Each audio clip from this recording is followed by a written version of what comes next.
This Zoom meeting is going to last about an hour. Oops, still more people coming in.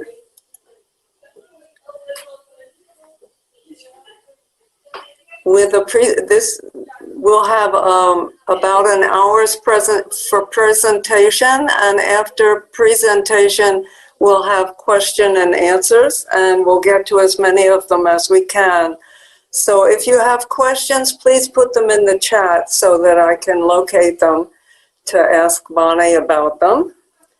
And also, I'll just remind you that you can change your view from speaker to gallery.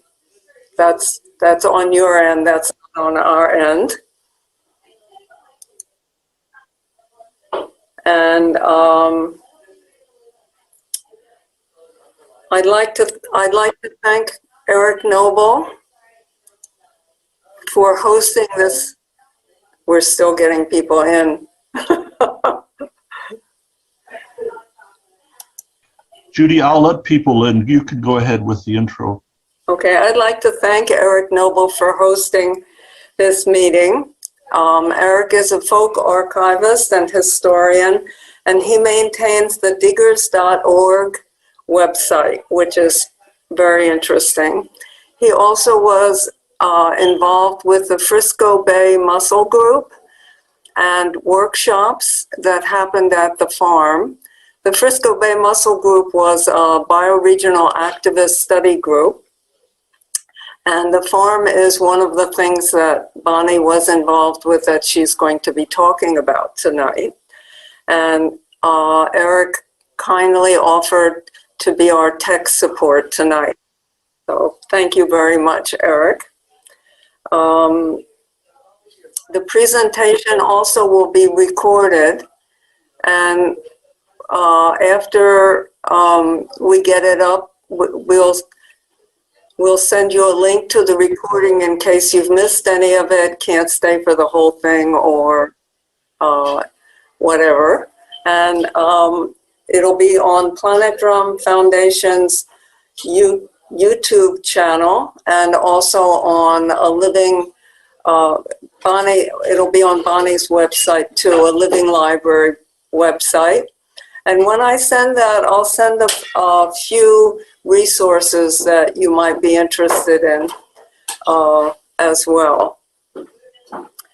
So, and one other thing is that if you are searching to locate Planet Drum Foundation, make sure you write foundation, because otherwise you may be inundated with music videos.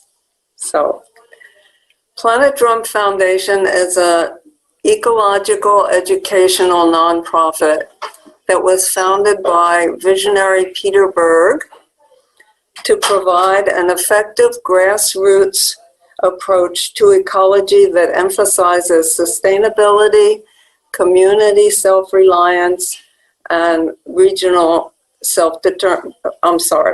community self-determination and regional self-reliance. Planet Drum's mission is to promote awareness of sustainable strategies for human inhabitation of the earth based on the bioregions where people live.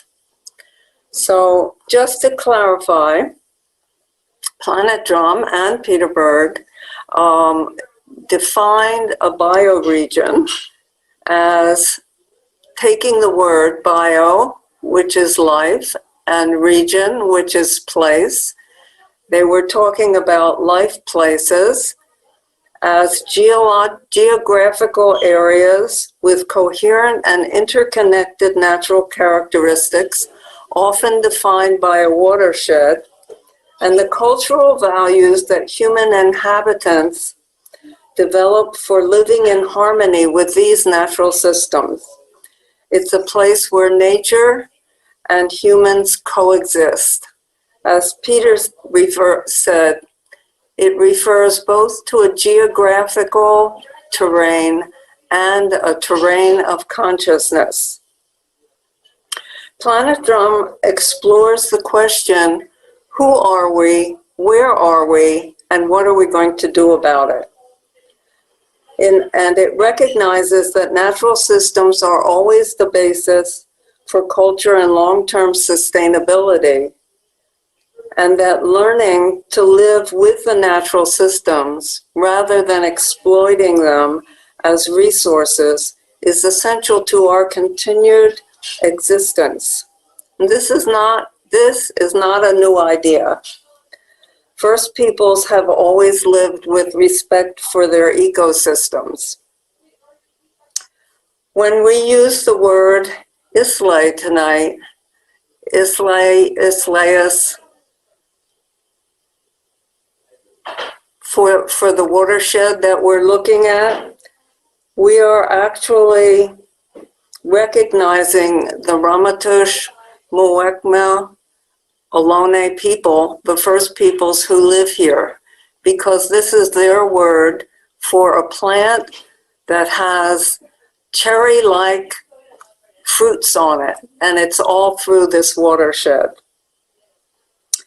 Over the years, Planet Drum has produced more than 50 publications and hundreds of workshops and events to help people discover their local watersheds and ecology, organized around community-based projects, and encourage people to plunge into a love affair with their bioregion.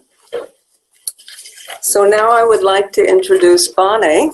Bonnie is our speaker tonight. Bonnie Ora Sherk is a legendary ecological artist, landscape architect, and educator whose works and arts are known and admired worldwide, and especially in San Francisco, where she created monumental and innovative groundbreaking artworks. Her works have been exhibited internationally in museums and galleries, including at the Venice Biennale, and published globally in art books and journals. I'd like to describe to you a couple of her works. In 1970 in San Francisco, she created a series of portable parks, 1 through 3, in which diverse freeway environments were transformed into temporary bucolic parks, replete with cows, palm trees, sod, and other animals. Portable Park 1 brought 3 cows, a dozen palm trees, a carpet of sod, and Bonnie herself to a spur of the James Licht Freeway near Fell Street for 24 hours. This is the part of the freeway that was taken down now. The next 24 hours brought these materials plus additional cows, chickens, picnic tables, and bales of straw to the concrete islands at the Mission Van Ness off-ramp, where people came and ate their lunch, forming a more participatory Portable Park number 2. Then for the next 48 hours, Maiden Lane in downtown San Francisco was closed to traffic and became an even more participatory scene.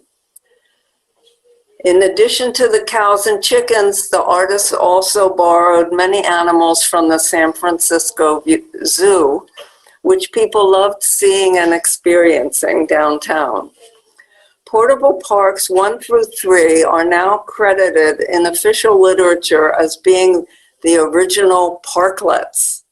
You know parklets, a contemporary popular phenomenon that began in San Francisco even before the pandemic and are now seen around the world.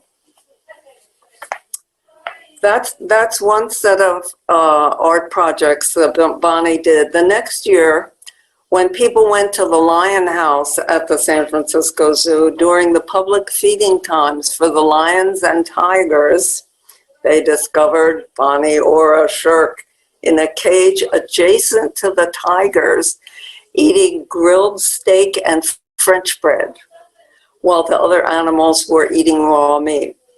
Public Lunch, as this now famous piece was called, was a performance installation that led the artist to begin studying animal behavior and interspecies communications. This work led to the creation and development of the farm. Beginning in 1974, she envisioned and later implemented Crossroads Community, the farm, as its founding director and president. It was an indoor-outdoor space for animals and people, nature and art. It included pioneering urban agriculture and an ecological and multi-arts universe of themed gardens and landscapes. The farm included an indoor space for human-oriented theater performances. For example, the Reinhabitory Theater, which Planet Drum put together, Tumbleweed and Rhodessa Jones's company, dance companies, as well as poetry readings and punk rock music. Besides the indoor space, it provided indoor-outdoor spaces for animals, known as the Raw Egg Animal Theater. Its acronym is TREAT. The farm nonchalantly incorporated a major freeway interchange and large open spaces, a powerful diptych of images and realities. These diverse themed environments were integrated into an innovative award-winning ecology and art educational program she developed. It engaged thousands of children from across San Francisco and the Bay Area. Treat at the Farm, as it was affectionately known. Crossroads Community, the farm, was eventually transformed into a city park known as Potrero del Sol Park. By the way, a revival of some of the aspects of the farm is currently going on as the new farm at the Bay Natives Nursery on Cargo Way. Bonnie left the farm at the end of 1980 and soon began working and developing a living library. Its acronym is ALL, which she describes as a planetary genre of feng shuianal art. East marries west, north and south, plus indigenous cultures worldwide, that she is still extremely excited to be creating and developing locally and globally. A living library includes the work she's been accomplishing in the Islais Creek Watershed, which is what she'll be talking to us about tonight. And as she says, there's much more to do. Take it away, Bonnie Ora.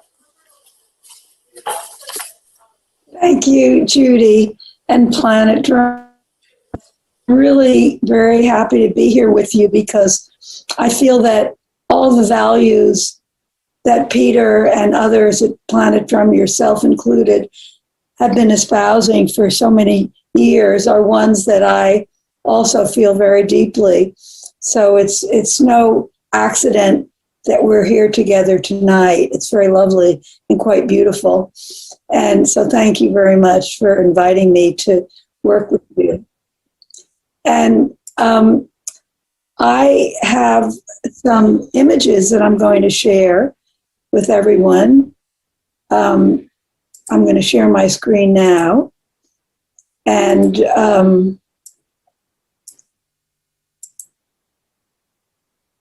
just give me a second to make this work. And what I want to say is that the Islais Creek Watershed won't leave me alone. She is definitely in charge. She's in the driver's seat. She's directing traffic.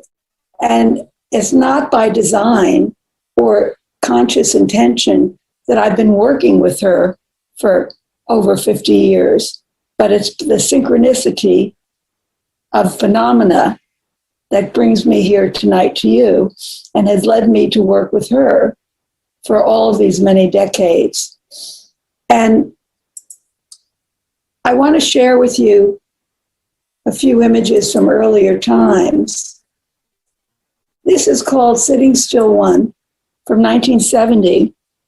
And I came upon this area where garbage and water had collected because the freeway interchange, then called the Army Street interchange, was being built. And so this construction created this area of water and garbage. And the so-called audience for this piece were the people in the very slow-moving cars that I was facing. So when I saw this environment, this found environment, I immediately went home and put on an evening gown and then called a friend of mine to come and photograph it in a particular way as a proscenium theater. Because at the time I was experimenting with different kinds of performance pieces, where a performance could be, what a performance could be, and who an audience could be. So I came upon this and sat in this place for about an hour. What I didn't know is that I was facing my future. I was facing what would become the farm. You see that building in the distance. This 4 years later, Fred Meyer of California. I was facing the northern frame of the Islais Creek Watershed, which goes down Cesar Chavez now, then called Army. And I was facing the construction of this freeway interchange that I'm now proposing, as you'll see, to become the northern gateway Islais Creek Watershed Community Park. In 1974, I had an epiphany and a vision of Crossroads Community, the farm, in its full flower. And this is a before and after picture of what the land looked like. In 1974, this open space had a building on it, which was the old Borden's Dairy building, which was razed, bought by Knutson Corporation. And adjacent to it was about an acre open space, which had been a tannery owned by a man named Monroe Bloom. And then there was a cluster of buildings alongside the freeway interchange and a state right-of-way. This drawing that I made shows better configuration of the site. And alongside the state right-of-way was the freeway interchange, and in the center of the freeway interchange was land managed by Department of Public Works. And so when I saw this, I realized that this was an opportunity to connect all these land fragments and create a contiguous whole of these places, and also create a place where people from these different communities in the Mission, Bernal, Potrero Hill, and Bayview communities could come together with each other and plants and animals where the freeway had severed them. So I was very excited about this and envisioned all of these opportunities. This is the first drawing that I made, the original drawing of the farm, which I made in 1974, which showed all of these opportunities of the land becoming of an urban agriculture place, and all of these buildings involving the arts and culture and agriculture and becoming a community learning place. So I named it Crossroads Community because it was literally in the crossroads of these freeway interchanges, but also metaphorically in the crossroads of where we want to be, where we could be as a city. This is an east elevation. If you go by this land now, which is now called Potrero del Sol Park, you'll see all these hills. So I said, well, it doesn't have to be flat. Why don't we use this concrete as an armature and create hillsides? And so that's what happened. And this model, looking south, shows the cluster of buildings, and also these blue areas are water. There's a lot of water here. If you drive through the freeway interchange today, now called the Chavez and 101 interchange, it's always wet. There's a lot of water there. Even on the hottest day of the summer, the driest day, there's always water that's seeping out because there's water here. Now, in 1974, 75, I said to the city, we can create ponds and windmills that use the natural water. But at that time, ecology was not a word that people knew or used. And this, so the city put in a fake pond in 1980, but it used Hetchetty water, which was really a mistake. And then it became a skateboard rink, which is what it is today, an area for skateboarders. But the point is that there's still a lot of water in this place. So this is one of the scenes from 1976 that shows two boys mowing the lawn. And this is the first garden on state land, by the way, Caltrans operated land. And this was the beginning of that first garden, and the corn growing, and the children working in the gardens, thousands of them over many years. And we had a regular relationship with the Buena Vista School, where the children would come as part of their school day, and they loved it so much they would come back after school and on weekends and bring their friends and family. But the farm was also a very popular place for about 75 to 100 schools in San Francisco and the Bay Area. This was a 9-foot-tall, two-headed, four-armed, three-legged scarecrow that the children made. And this is a view into the raw egg animal theater called Treat. And the children loved being here. I remember sitting them on that concrete plaza in 1974, 1975, having them close their eyes and envision what could be in the park. Here's a site plan of the land before the farm was there, before the park was there.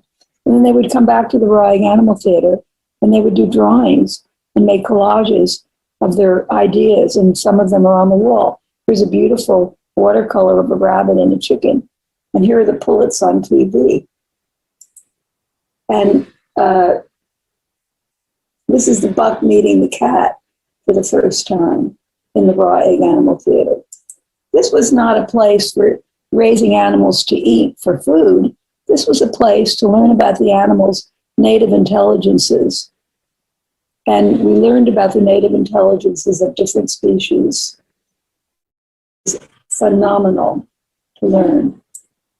This is a view from the farmhouse kitchen, looking at what I used to think of as the farm of the future at the freeway interchange, which I thought looked rather Egyptian. And this was a garden that we put in the middle of the freeway interchange. This is on DPW land. And this is a brass quintet from the San Francisco Symphony that played in humor of the Freeway Gardens and Cityscape exhibition that showcased the farm. And this was a huge party. I also bought in Mexico several Four Seasons lacy white benches and put them, 3 of them, in the freeway interchange in the center of the freeway, and also a couple of them in the garden on state land. So this is the site in the 70s of that freeway interchange. Where we are today, the opportunity is to use the Islais Creek Watershed as a natural framing device, which it is, and to create a living library linked community, culture, ecology, technology, environments, places, using the transportation corridors, the freeway interchanges, public right-of-ways, public housing, linking the public housing, parks, schools, streets, and other open spaces. And this work would do many things in addition to creating beautiful places for human beings and other species. It would also help with flood mitigation and climate change, be a triple bottom line or quadruple bottom line opportunity. So we're going to be looking at these Islais Creek Watershed interconnected communities and gateways to the watershed. This is an old map that shows the 8 watersheds in San Francisco The largest is the Islais Creek Watershed. The pink color is all the fill that was added to expand the land. This watershed is the largest in San Francisco that integrates Noe Valley, Mission, Bernal Heights, Potrero Hill, Bayview, Portola, Crocker Amazon, Excelsior, OMI, Sunnyside, and Glen Park. It's quite a place. Here's a close-up of that old map. A lot of people, this area on the right in the pink is the Islais Channel, which is which a lot of people think of as the watershed, but it's not. It's just the outflow. For those of you who may not know, a watershed is really about the way the land is formed and the way the water drains. In this case, it drains toward the bay, but it has several forks. The northern fork actually includes the Prunus Creek. And at the farm, which was located right here, the Prunus Creek, the Islais Creek, and the Serpentine Creek coming down from Potrero Hill all converged at underneath the farm, which is why there's so much water there. And Glen Park, which is here, has an area that's daylighted of the creek. But the Cayuga Valley has a ton of water and a lot of flooding. And the opportunity is to really use the water on site productively, not put it in a big pipe and have it float away to the bay. We want to use it productively. Now, this map is really important because it shows a lot of what we're going to be talking about. Right here at the north of this watershed is where the farm was. Here's the Islais Channel that I mentioned. So this is Noe Valley, Mission, Bernal Heights, both sides, Potrero Hill, Bayview, Portola, Crocker Amazon, Excelsior, OMI, Sunnyside, and Glen Park. The red dots are the BART stations. Balboa BART, Glen Park BART, and 24th Street BART. They're all part of the watershed. These two blue circles is where I'm proposing to create the northern and southern gateways community parks. As you can see, they are the gateway to the watershed, literally and figuratively. And then here's another blue circle, which is at the end of Cayuga Avenue, and also at the confluence of where the creek comes down from Glen Park, and meets with the Cayuga Valley Creek. And there's a tremendous amount of flooding there. There's also a large right-of-way on Caltrans property. And what I'm proposing is to create the Islais Creek Watershed Confluence Community Park. In other words, let's use the land, the open spaces more productively. Let's use the water in situ so that we don't put it in pipes and send it away and treat it expensively and then put it in the bay where we have an issue of sea level rise, among other issues. Now, getting back to this map, you see a purple L-shaped piece of land. This is the existing OMI Excelsior Living Library and Think Park that's been underway in existence for since the mid-1990s. And in the middle here, you see another purple shape, which is the prototype Islais Creek Watershed Living Library and Think Park Nature Walk. And we're going to look at that, as well as some other opportunities. This is a map that shows the freeway interchange areas, the Alamany 101 in the south, the Chavez and 101 in the north, as they looked in 1896, before there were any freeways. And this is a map that shows what they look like more today, which is very impacted. And this area has been built up on, and the freeway has, the watershed has been hidden, except for this Islais Channel and a portion of it that is in Glen Park that's been daylighted. However, the PUC, the Public Utilities Commission, and the early people who manhandled San Francisco after the earthquake filled in this creek. This is a picture of the Islais Creek in earlier moments. And this is when they were looking at filling it in. This is a creek bed, the channel bed. And after the earthquake, it was filled with a lot of the rubble. And I call this HH, human hubris. People thought they could create more land by just filling it in and paving it over, more buildable land, more real estate. However, they didn't really understand ecological systems. And the PUC, which has a multi system for water collection, it mixes the sewage and the fresh water together, thought that they could put everything in a pipe, in a culvert, and take it away to the bay, clean it first at the station towards near the bay, and then send it out to the bay. But the truth is that the watershed is much more powerful. The creek system is much more powerful and bold than the human beings who are trying to control it. And actually, all of the water is not in the culverts. So there's a lot of groundwater that has escaped that's usable. This is another picture of this area, this beautiful landscape before it was heavily built upon. And this image shows the Presida Park and the houses, the temporary housing that was that people lived in after the earthquake in Presida Park. And this image is the train that went along San Jose Avenue, and I think that's Bernal Heights in the background. Might even be Holly Park, actually. Now, why do we do this? What I'm proposing, what's the value? Well, the Watershed Nature Walk and gateways to the watershed offer multi-benefits.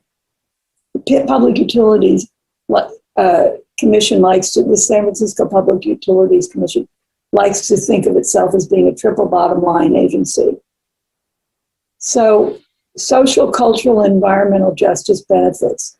First of all, we can engage and involve all sectors of the community from the watershed. We can collaborate with multiple city, state, and federal agencies in a robust way, which is not really yet happening. We can make areas safe and accessible where the freeway has severed communities. We can create multiple interactive opportunities for people, including having integrated school and community education. And we can provide many opportunities for green skills job training for maintenance and stewardship. And we can also create a place of sense and wonder for all of us. We can create interest at the ground level and from the freeway as we drive by.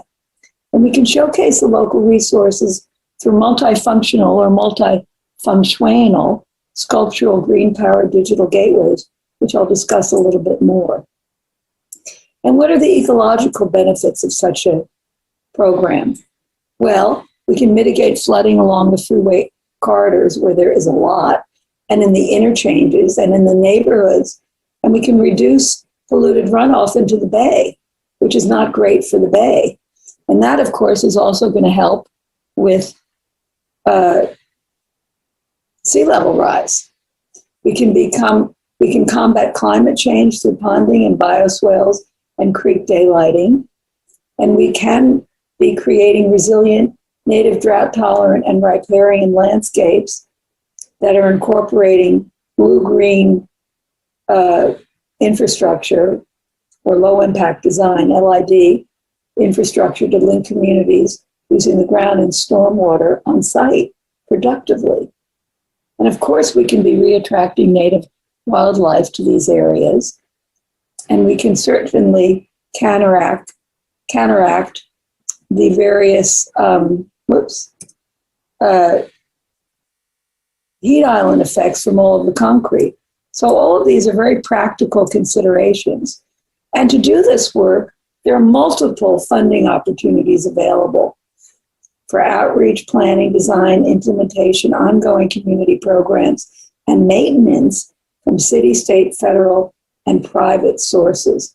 So there's plenty of money, but we have to work as a team. Functional art, this is what the word looks like. It took me a year to figure out how to spell it. And I designed this word and named it because I was interested in describing the work that I was doing, which is really a planetary genre, marrying the so-called functionalism of the West with Eastern, Northern, and Southern alignment, spiritualism, and feng shui opportunities, as well as looking and involving the various styles and methodologies of indigenous cultures worldwide. So functional art is a planetary genre of art that I work on. The farm is a good example of that. And also a living library, which you're going to see, is a very good example of that. And it's my belief that art is the most powerful methodology available to us as human critters to make positive change, especially when art incorporates nature as a model. So an opportunity and strategy for transforming and addressing multiple systemic issues simultaneously is a living library, which is both cultivating the human and the ecological garden. And a living library links local resources, human, ecological, economic, historic, technological, and aesthetic, seen through the lens of time, past, present, and future. The metaphor of a living library is that everyone and everything on Earth and in space is part of a living library of diversity. People, birds, trees, air, water, and all the things that we create, such as parks and gardens and schools and curricula and artworks and networks and communities. It's a way to understand that culture and technology is part of nature. It's all nature. That's not to say that everything is the same, but it's just to understand this very basic idea that we are part of nature and what we create is part of nature, even though some of the choices we make are not very good ones. And a living library is also a life frame. And a life frame literally frames life so we can see it and experience it more profoundly. And a living library and a life frame are also think parks, which are meant to make us think, feel, and be more empathetic to ourselves, to each other, and to all species. So these are really the values that a living library is working with. And happily enough, as Judy mentioned, the initials spell all, which is really what it's about. It's a framework for linked systems, biological, cultural, and technological. Everything is interconnected. And this drawing collage that I made in 1990 shows the tree of life, the tree of knowledge with the roots as the local resources. And when we're involved in developing a living library, which is also a life frame, through hands-on processes of research, planning, design, implementation, use, maintenance, management, and communications, all subjects come to life. And all sectors of the community can be involved in developing a living library and its various processes, including individuals and students and families, to state and city and federal and international agencies and philanthropies and businesses. So it's a vehicle, it's a life frame that engages people in various ways, various kinds of involvement. And as mentioned, all subjects come to life through hands-on involvement. And a goal of Life Frames Inc., which is a nonprofit that I formed in 1992, which is the sponsor of a living library and branch living libraries locally and globally, is to develop them in different parts of the world. And each integrates the local resources that I mentioned: human, ecological, economic, historic, technological, and aesthetic. So when we look at these assets through the lens of time, past, present, and future, no matter where we are, there's incredible richness. We could be in the poorest of poor places. We could be in a rural community. We could be in an urban place of poverty.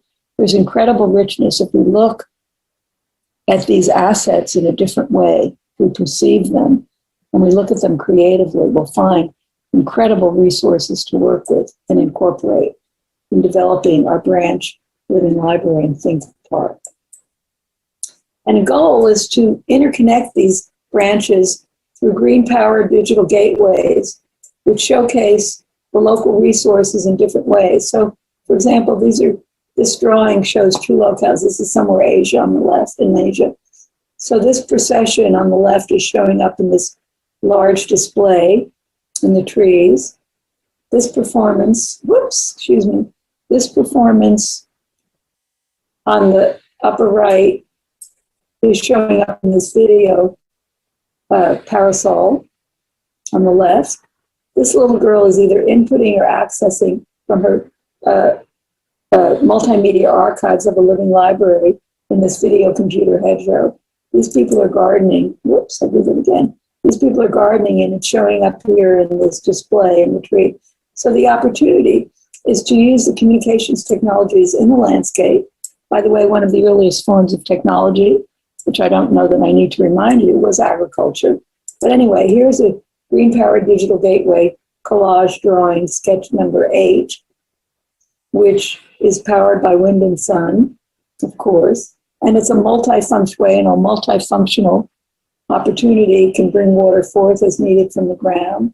It can showcase the local multimedia archives of transformation or resources in the communities. That is also a program that maybe the youth and the adults have created. And it allows for live interactive broadcast between branches, between sites, locally and globally. So it has a lot of value in usage. And the goal is to develop, as I mentioned, these branches in different parts of the world and interconnect them, creating a meta network of places and opportunities so we can begin to share the cultures and ecologies of different places and understand the commonalities and diversities from around the world. Here I am in China presenting this. I presented it 3 times in China, twice in Beijing and in Guangzhou. And this was a conference on International Forum on Education for Sustainable Development that was sponsored by the People's Republic of China, UNESCO, and the Beijing Academy of Educational Sciences. And I was invited there, and I loved being there, I will say that, several times. So now we're going to go to the OMI Excelsior Living Library and Think Park. And there's that L-shaped piece of land. You may recall you saw it in purple on that map of the watershed. L is for life, love, learning, life frame, living library, local community, lots of fun and magic. And there are 4 schools on the San Francisco Unified School District property: Balboa High School, Jamestown Middle School, San Miguel Early Education School, and Leadership High School. And creating a master plan with the community is a learning program for the community. And everybody gets involved, as you'll see, including the young people. And this is a map that we found during that process of planning before design could happen. Just understanding the local resources, the link local resources, the L, and all this blue is water. And this shows a map from 1913-15. If you look very closely, it says vegetable gardens, and these are all nurseries. So before the schools were there, agriculture was on the site. Very interesting. And here's the Sanborn map from 1907. And again, if you look very closely, which I did, it says Islais Creek. And this is Lake Geneva, near Geneva Avenue.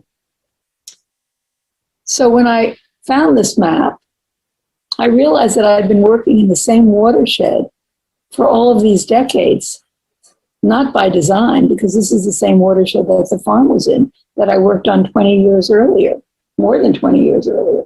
Here I was, decades later, in the same watershed. As I said, she won't leave me alone. She's much more powerful than any of us, and she knows what she needs, and she's directing us to do it.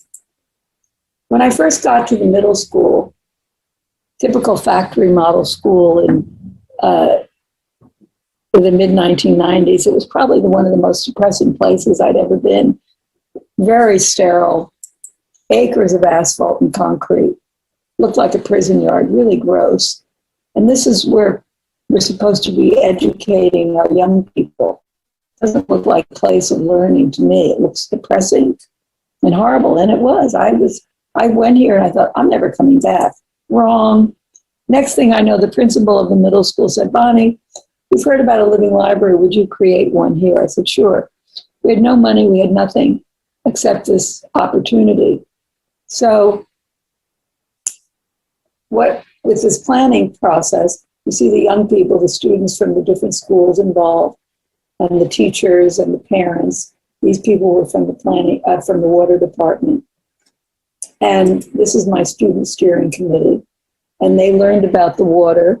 In fact, they had a metal detector, and they went around and found all the old wells from in the Cayuga Valley, where there's a lot of flooding. There was a lot of flooding then, and there still is a lot of flooding. So this is the first iteration of the master plan that I developed with the community, and you see how those acres of gray asphalt and concrete become green and very interesting, the themed learning zones. And this next slide shows the San Miguel Early Education School. And many of these features are in place, not all of them. The upper garden, the orchard, the Redwood Reading Circle. There's a well that's been drilled, that I drilled with the PUC in 2005. And a lot of California natives around the periphery on the street, Oneida Street, and now we're doing Seneca Avenue over here, and in this area where leadership is now. And these are the interrelated learning zones under the different features. And this is a site plan that I made for the rear end of Denman. This was just a very small area of that acres of asphalt and concrete. But these are California native learning zones. And this is a current project that's underway now. This is Seneca Avenue between Cayuga. We're also doing San Jose Avenue. I'll show you what that looks like.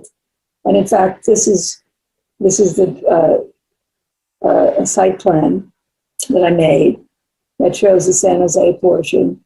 And here you can see this blue around Balboa High School. I'm actually proposing to daylight the creek that's been flooding Balboa High School cafeteria for decades. There's enough land around the ball field. We can't touch the ball field, that's sacred. But there's enough land to actually bring the water forth. And this area, which is at Seneca and Cayuga, is loaded with water. Nick Berth, who I work with, who's a hydrologist from the PUC, has a video of the water that is going at high speeds all the time. So there are a lot of opportunities that will mitigate flooding. These, by the way, are all rain gardens that we're putting in along the street to capture the water. And this is another area that's still to be developed on the Seneca portion of the rain gardens. Now, one of the things that we do with a living library is we integrate hands-on all STEAM plus literacy. That's science, technology, engineering, art, and math, plus literacy for pre-K through 12 students, integrated into these learning zones and landscapes. And also we have the wonderful program, All Green Futures, Green Skills Job Training Program for youth. We had middle school cohort, and now we have high school and TAY, which is transitional aged youth, 18 to 24 18-year-olds.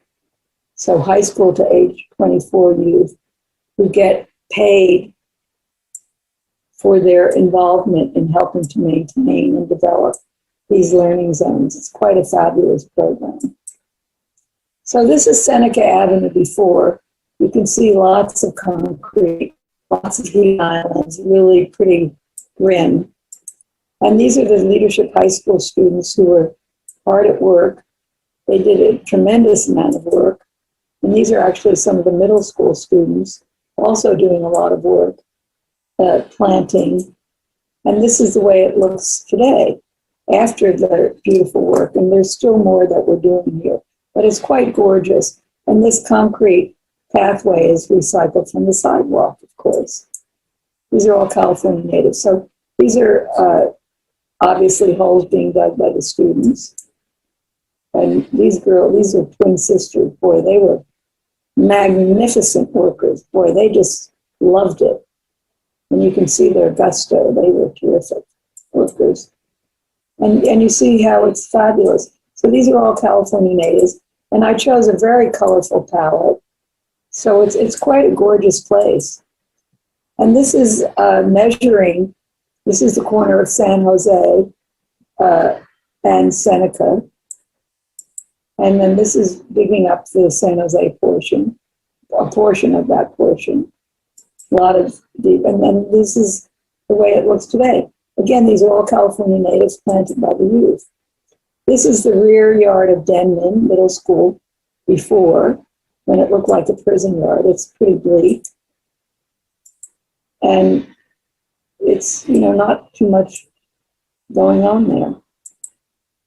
But then we started with concrete removal and the planting and the bringing in the soil. This is the concrete that was underneath the asphalt that's recycled into pathways. And this is the redwood circle that's being planted by the students at the school. And here they are with the understory after the trees are planted. And this is with the tree stumps. So it's a really wonderful outdoor classroom. And it's also used for fun. And this is what it looks like. It's all the California natives. It's no longer a prison yard, but really a place of life and vitality. Now, this is the lower garden between Denman and San Miguel. These are third graders from San Miguel. This is from probably 1998. And this next slide is this same place a little bit later. See how beautiful it is? And that's work of the children. The mural, the mosaic tile mural was made by the youth, and all the planting. And this Anna's hummingbird, the California native hummingbird, was made by a sixth grader from Denman Middle School. This mural shows the Islais Creek, as well as to the right of it, you can't see it in the slide, but agriculture that was on the land. So the murals are about the place.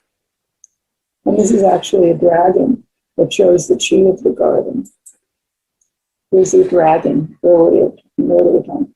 And it becomes a beautiful outdoor classroom. And there's a wonderful harvest. Do you think they're having fun? I think so. This boy especially looks very happy. And here's the corn. And worms, we grow worms. And kids make compost. They learn how to make soil. And they sift the soil. They sift the compost. They love to do that. And they get the worms and they take out the big thing. And here's a beautiful young lady watering the gardens. And these artworks, this fence was filled with these giant steel artworks that were blown up, drawings from the San Miguel students. And this is one of the streets before. This is Oneida Street with a class adding compost, and there's a math class measuring the street. And this is a before and during picture. And this is a during picture. And by the way, when the students planted these trees in 1999, Rosemary Camber, who was the chairwoman of the Mwekma Ohlone Indian tribe, came and blessed these trees. And this picture is 2005. So this becomes beautiful California Native Learning Zone, and it's no longer depressing. As you can see, it's quite gorgeous and lively and happy. And these are students taking away the non-native ice plants behind San Miguel and replacing them with natives. And here's some of the all green futures in their paid internships after school, helping to maintain this hillside. And here are students during the school day who were painting artworks that they made, which were the labels for the trees that they planted. And they were just gorgeous. Cut out wooden polychrome labels, name and common names. And this is some of the early work at San Miguel transforming the asphalt and concrete. These are the contractors. Some of them are quite young but very capable. And this is developing the orchard. Oh, this little girl is doing this gorgeous drawing with a glazed pencil on a bisque tile, which then gets glazed and made into the centerpiece for an ADA mosaic tile paper. And hundreds of them were made. Here's the agriculture part of the mural in the lower garden. Here they are, beautiful. And they were all installed in the an ADA pathway. And so little by little, this area, which was formerly completely 100% asphalt and concrete, is transformed and no longer very depressed. Multifunctional. Here's some little cherubs gardening in the upper garden. And there you can see the agriculture part of the mural on the side wall of the Denman auditorium. Oh, and these children are in the lower garden, and they're just beautiful, and they're doing observational drawings. They're looking at the plants and they're drawing. We do a lot of observational drawing. We need to learn how to see, because when we learn how to see, we can understand the functionality of plants and other species. Oh, this is the beginning of the Redwood Reading Circle at San Miguel. This is DPW helping us. Here it was recently planted, and the tree stumps added. Oh, and here it is behind a little grown up, and this is the farm learning zone. There are different learning zones, and here's another picture, a few pictures. The kids love it. They have a lot of fun, as you can see. And this is in the lower garden. This is a wonderful classroom area, and the children take notes for their all-nature portfolios. And then they also use microscopes and macroscopes, and they see all kinds of wonderful things. They make salads. They love to do that. That's their favorite thing, is to create food. Who doesn't like that? They collect the food, they harvest it, they wash it, they prepare it, and then they eat it. Oh, and this little girl is doing a beautiful drawing of a lavatera, and there it is. And she's learning about zoology and different botanical forms, and she's learning about the different plant parts. And this goes into her all-nature portfolio. Now, meanwhile, downstream in the Cayuga Valley, where there's great flooding, at the end of Cayuga is a street that goes under Balboa High School, where there is a lot of flooding in the cafeteria and has been for years. But further east, there's tremendous flooding. And what I'm proposing there for this area is the Islais Creek Watershed Confluence Community Park that would use the adjacent Caltrans property, which is quite large, and link it up to the Glen Park BART station. And this is the area. It's under this section of the freeway that crosses Mission Street. And it's at the confluence of these creeks. And that's why there's a lot of flooding. No surprise there. But that's why there's flooding there. And these houses are really inundated with sewage. It's not, but it can be transformed. And it may be that a couple of these houses need to be bought by the city through eminent domain, which they are talking about doing. The PUC is discussing it. But in order to make this work, we have to work with Caltrans in a very proactive, positive way. And this is very doable. This is very doable. So this is an opportunity. And this is underneath that freeway. And you see there's quite a lot of land in there to work with.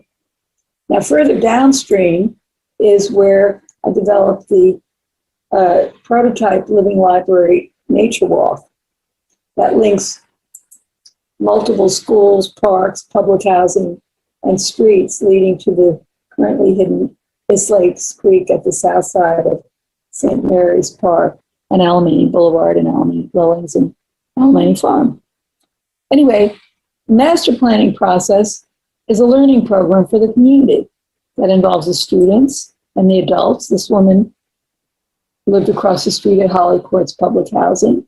This gentleman was from the Bernal Heights Neighborhood Center, and this lovely woman, Georgia Willette, was from Alamany Dwellings at the south side of St. Mary's Park and Alamany Boulevard, where there's a tremendous amount of flooding because the creek goes right under there. No surprise here. And this is a lovely little girl from Juniper Sarah Early Education School, and this is someone with a rose on her head, and that would be me. And this is a student who was documenting all of the proceedings for the multimedia digital archives of various processes. And these are other people who participated. So this learning program went on for a while. You see the students become the leaders and they can tell us what's going on. They learn about their community. What we came up with was this idea to create this prototype nature walk that would link two schools, the Juniper Sarah Early Education School, the Juniper Sarah Elementary School, Holly Park, St. Mary's Park, open up College Hill Reservoir, which has an enormous amount of land on the western side of it, open space, and all of these link all of these streets. And here's Alamany Dwellings, and here's Holly Court Public Dwellings, public housing. So that's the idea of the nature walk, is you link the community assets through developing resilient landscapes and interpretive signage. And Judy is going to take a group of people who have signed up, who are interested on this nature walk on Saturday, May 8th at noon. We're going to be meeting right here on Appleton Street in front of the Juniper Sarah Early Education School. This is College Hill Reservoir, Holly Park, St. Mary's Park. This is some of the species that I used in these resilient landscapes, very colorful. Using California natives do not have to be dull and brown. There's lots of color and fabulousness to use. So here are the children at the early education school creating the garden at the school, which they did for many years and still do. And here they are in the different environments. And here they are on Appleton Street. This is before and during. And after, these are all Quercus agrifolia, coastal live oaks that are planted here with understory plants. And here's this lovely group of planters with some adults from Salesforce who helped us. And these are children from the elementary school who are planting alongside their school. A lot of work was done, and then the school went under construction. Some of it has to be redone, but it was quite fabulous. And as you can see, these children are very capable. These are K-5 students, very, very capable. And here's another group of these same students from the elementary school across the street in Holly Park, planting California natives in their park. And here's the entryway. that they were planting. And here's the public housing with the Quercus agrifolia, the coast live oaks that are planted in the grass here. And this is a young boy, actually he was an adolescent. He started across the street. He lives here at Hollywood's house, but he was a student of mine at the Juniper Early Education School years before. And he was loved planting. And here he is planting these trees in his home, in the public housing. And this is the entrance to Holly Park, which then you can see the students planting and transforming beautifully. And this is the before picture of a scene from St. Mary's Park, and this is during and after. Again, very colorful California natives. Ceanothus rayharton, which is a ceanothus in the tree form. And this is Cerces occidentalis, which is the western redbud. And this is St. Mary's Park in the lower next to Alamany behind us. And you see families working together planting oak trees and free monodendrons. And this is later, same place. And this is a hillside next to the recreation center that got transformed over time. There are some of the planters, but many, many people. And even more robustly planted today. It's just filled with color and natives. And maybe Judy will go look at that on the nature walk on Saturday. And this is planting, this is further down by Alamany Farm. This is another redwood circle that I put in the lower part of St. Mary's Park, adjacent to Alamany Farm. And here it is, a little more grown up, and these are a group of students from Paraguay. They came to visit and were sitting in the redwood circle after they did some volunteer work. And they're talking about what they were doing and what was going on. They were fabulous. And this is what it looked like. This is the riparian signage that gets repeated throughout the watershed. And these boulders look like they've been here for 200 years, but they were actually placed by me as part of this project, probably in 2014.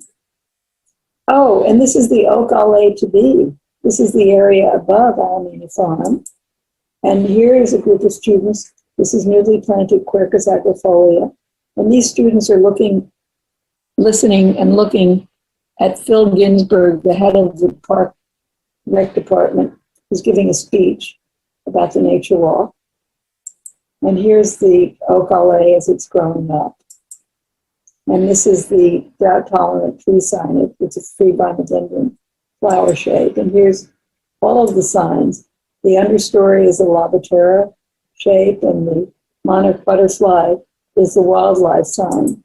And here's the riparian signage, the Prunus illicilfolia, which is the Islais cherry that Judy mentioned. This is the Prunus illicilfolia leaf, the Islais cherry leaf, which grew very well along the Islais Creek, so named by the Mwekma Ohlone Indians. And this is a California rose understory plant. And again, here's the monarch butterfly wildlife sign. So again, these signage are being repeated throughout the watershed so that people begin to understand that there actually is such a place called the watershed. And here we are going further downstream, further east, and the proposed Islais Creek Watershed Southern Gateway Community Park in the Alamany 101 interchange, where you see there's a large amount of land, open space, huge amounts of land, terrific opportunity. Also a lot of flooding and rain events, major flooding. Roads are closed. This is under the freeway, the 101 freeway. This is looking north on 101 under the rain. And you see the roads closed. So there's a lot of problems with flooding, but we can be mitigating this flooding if we're looking at the whole watershed, not just the area that's along the water's edge in the bay, but we're starting upstream, and we're looking midstream, and we're looking downstream. All these areas need to be worked on. And here's the proposed multi-benefit Northern Gateway Community Park in the Islais Creek Watershed. And this is currently a very derelict place. This is where we had gardens and the brass quintet from the San Francisco Symphony that I showed you earlier in the slides. This is today. This is the way it looks today. It's really horrible. It doesn't have to be this way, and we need to change it, and we can change it, but we need to work together to make this happen. And this is the walkway through the interchange. So what I've shown you is some history, some historical images, and a few suggestions for flood mitigation in the watershed. And there are many more opportunities. And the new gold is old. It's fresh water. And this is a banner tow over Angel Island, which suggests what's next, which is probably the Q&A. It's the end of my presentation. Thank you so much, Bonnie. That was really just an enormous amount of information, and the transformations are beautiful. It's wonderful to see the kids working, and it's amazing that you were able to work with all the city bureaucracy to get all that work done with the help from the city as well. I congratulate you on that.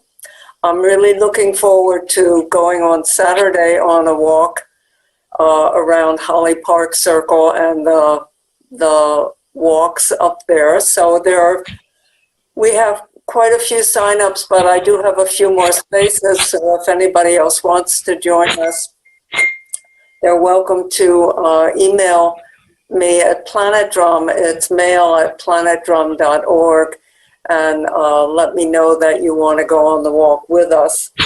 It'll probably be about an hour and a half, maybe a little longer.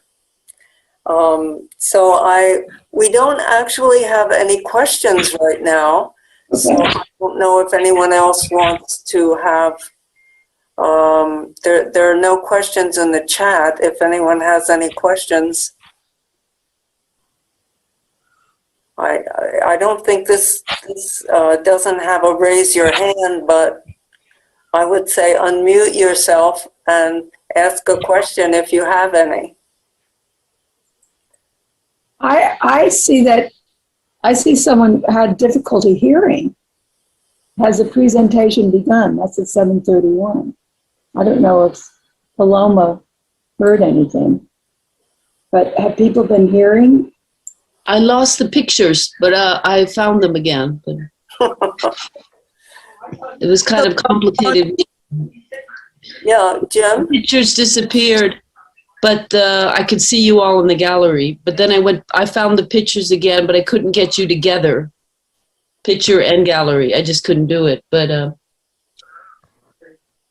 it's okay. Well, It's been recorded. yes, it has been recorded.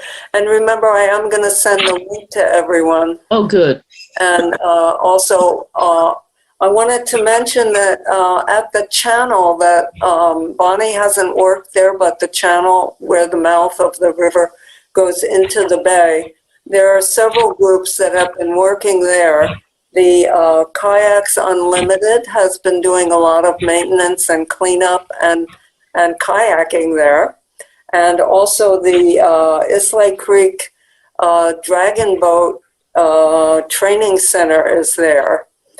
And I'll send the links to those. And also Spur has done a summary report called Imaging Islais Creek. And it's quite interesting to look at. So I'll send the links to all those things as well as some surprises. So, Judy, I'd like to say something about that report that Spur put out. Can I do that? yes, but Jim had raised his hand. Did you want to ask a question? I wanted to take some questions if there were any. Did you have a question, Jim? Jim and Miriam? Paloma has her hand raised as well. You, okay. Well, Jim, you have to unmute your microphone. Yeah. Well, let's go to Paloma. You have to unmute. Eric, can you unmute him? What I did was I clicked the button that says ask to unmute. And so there should be a pop-up message that comes up on your screen, and you click that. You got it. Okay. And that's true for everybody. Hi, Eric. Can I say anything? It's Jane. Oh my God. Wait, let's hear from Jim first because he had a question. My question is that Islais cherry-like fruit an edible fruit? Yes, Yes, it is. it's got a very large pit. The Thank pit is proportionally much larger than the fruit. I mean, it's a large pit in a small fruit, but it's edible. And I plant a lot of them. They tend to be kind of bushy. You can get them to be in a tree form, but they're small trees, but kind of bushy. Thank you. So I like to plant them in the watershed, along with other things, of course. I have to look for some of those. Yeah, Prunus illicilfolia. Their It's called leaves, a holly leaf cherry also. their leaves look like holly leaves. They're prickly on the outside.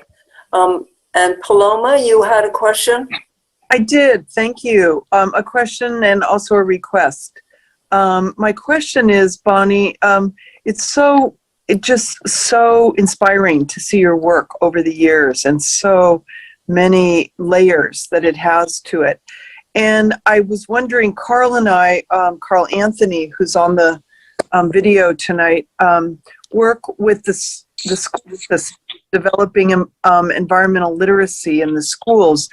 And I wanted to ask a question about, you are such a genius. I'm wondering if you had unlimited resources, what would you like to see happen regarding environmental literacy in the schools in California and beyond? Like, what are the next steps? How can we support this work? And my request is, in addition to my question, is there a way to unmute Carl, who's blind, so that he could respond and ask anything that he might have on his mind? Because I can see that he's been very attentive here. Yeah, I had actually requested, I sent Eric a few emails to unmute Carl, but he didn't see him evidently. There's no way for me to the host to unmute people. The only thing I could do is ask to unmute, and that puts a pop-up on the window, and if you click that, that will then unmute you. But It's just Somebody- Carl is somebody- blind, so he can't see that pop up. is- Carl, if you hear us right now, why don't you ask Khalil if he's there to come and unmute you so you can ask a question? We can't unmute you from this side, Carl. And it's great that you've been here, and I look forward to sharing this with you in the future. Yes, Bonnie, if you want to answer part of that question, wherever it takes. Well, I think I have lots of ideas of how to bring environmental literacy to schools throughout California. And one of them is to develop branch living library and think parks, each of which would be place-based, and that immediately gets kids involved in their local community and understanding it. It's like a no-brainer. And that's why ALL is so powerful, because it's a way to engage the local community, not just the kids, their parents, the teachers, the neighbors, whomever, in understanding their local place and watershed or whatever's there. And each part of California is unique. I would love to have these branches all over the state. That's a goal of Life Frames Inc. That's our porpoise. One of our porpoisei is to develop branches locally and globally, and then interconnect them through the green power digital gateway. So then these kids in LA and San Diego can talk to the kids in Mendocino or Fort Bragg or Mount Shasta or Weed, or San Francisco or any other place in between.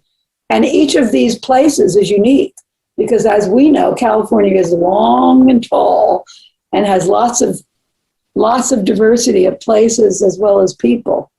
So that would be a very fun thing to do. So that's doable if we can get the resources. That's off the top of my head. Great. And there's a project called Seed and Spark. Have you heard of this? Well, Spark is isn't that the one with the murals? Seed and Spark, this is a different Seed and Spark. It's a new book that's out and creating a learning expedition. I want to recommend you as one of their guest speakers at the Seed and Spark. So I'm going to send you their book in PDF form. And when you hear from them, you'll go out. Okay. Paloma, Carl? Paloma, can I just, would you send me your email and phone number? Because I don't have your email anymore. It never worked. Put it in the chat right now. Does that work for you? Do you have my email? I'm going to write my email in here so that people can contact me. Okay, great. If they want to. You're on Carl's list, but I'm not sure that you're on mine. I've put my email and my cell phone there, and I'm going to also put our team email of our project. We have all of our team wanted to be here tonight, but they're on the East Coast and they're early birds. So it was It's being recorded so they can watch it else in another point in time. I know a lot of people, I don't know why, but 10:30 at night doesn't seem late to me, but whatever. That's because you're amazing. You're phenomenal, and you burn it at both ends all your life. Well, that's true too, but anyway, but we won't talk about that. You're a bi-coastal bunny. Okay. Thank you. All right. Thanks, Paloma. That's honored to be here. Thank you. Thank you. I think Jane wanted to do some. Jane, are you still there? You know, Judy, I am, and I'm just amazed at how wonderful this conversation is. I have no questions. I have lots of memories. I kind of want to thank Bonnie for my opportunity to, at the farm, do a solstice gathering one year. I think it was 1980. So yeah, I'm just chuckling and so happy that she has continued to, bring, which I was not aware of, just kept moving forward with all that great stuff. It's all a public secret, Jane. This work has been a public secret. Nobody knows about it because I've been busy doing it, not marketing it very well. Well, lovely to see you, Bonnie. I don't know if you remember, but it was like Samurai Bob. It was those times. Vicki was doing the daycare down in the bottom and of the farm, and it was just magnificent. We dug a lot of nasty fennel out of that place, I remember. Mm-hmm. Okay, well, I left at the end of 1980. So your solstice, was it the summer solstice or the? It was a winter solstice, and it must have been about 81. Well, I was in New York then. Sorry, I was envisioning ALL at the time. Sorry, I was okay. No, I was sorry. Hi, we are. So many decades later. Yeah, well done. Well done. Thanks so much. Keep on, carry on. Good. Yeah, I am. Thanks so much. I appreciate hearing. Does anyone else have any questions? I was thinking of your performative work. Are you doing that these days? Every day, honey. It's all yeah. Thank you. Yeah. Oh, I forgot to mention, because this wasn't so much about talking about that work, but with the Sitting Still one, by the way, I did a whole series of performances. I took that idea of the seated human figure and took it to I took another chair, not that waterlogged, yucky, wet one, which was pretty yucky. I was remembering it today. Yeah, that picture. Yeah. Well, getting into it was, I just had to kind of steel myself. Exactly. Oh, it was pretty gross. But anyway, the point is, I had another chair that I took with me that I could carry. It was an oak, interestingly enough, a little armchair with a nice seat cover that I had reupholstered. And I took it to different places, including the Golden Gate Bridge, California Montgomery Street, 20th and Mission, Church and Market, Bank of America Plaza, and various indoor, outdoor cages at the San Francisco Zoo. Yeah. I got to the zoo. Mm. And then I did the public lunch as the culmination of that work.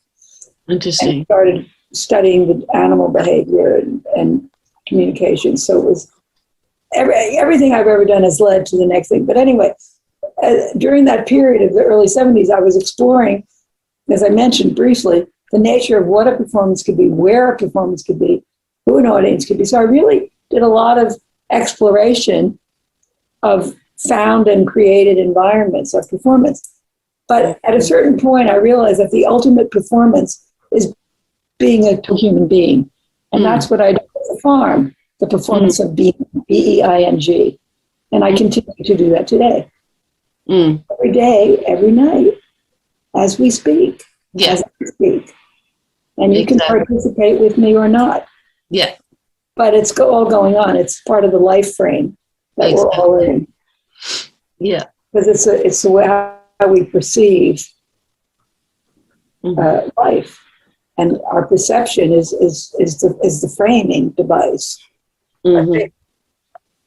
I think that's the same thing that we used to call life acting. Well, yeah, and then the Living Theater did their, but yeah, life acting. It is. It's a certain kind of performative way of being in the world, and that's what I do and what I've done. Yeah, I like that answer. Thanks. Well, you're welcome. Whatever works. Yeah, whatever works. Well, I think we've. Do you want to ask Carl if he had something to say? He apparently can't be unmuted. So. Well, Carl, if you go to the bottom of your screen, there's a place where you can tap on the left side, and it's got a microphone. Just keep tapping and see if something works.